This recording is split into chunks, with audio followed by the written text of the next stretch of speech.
isingekuwa kadi nyekundu waliyopata Switzerland. Leo Argentina alikuwa analiwa kichwa mchana kweupe. Ndani ya game unaye Lionel Messi akipiga kona kati langoni mwa Switzerland. Unaye McAllister with brilliant smashing header back to the net. Atajakaa sawa. Lionel Messi anamdindishia kifua refa, anamwambia kwamba afu refa usiniletee dharau hata kidogo. Don't disrespect me bro. Naongea na wewe vizuri kabisa na unijibu vizuri. Usinivunjie heshima hata kidogo. Kwa taarifa, refa ni Mportugizi. Mara ghafla Switzerland anakuja na comeback 1-1.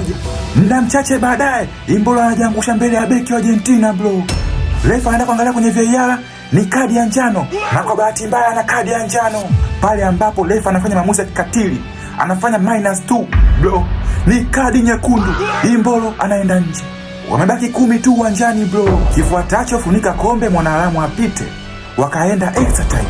My brother unaye Julian Alvarez nje ya boxi for no reason, bila kuomba ruhusa kutoka Lionel Messi. Huyu jamaa anaamua kuikevu kama anapanda mlima Kitonga, kuitafuta engo ya upande wa kulia inayo form 90 degrees bro. Ina kevu inaingia moja kwa moja back to the net. What a goal. Basi nikajua biashara imekwisha.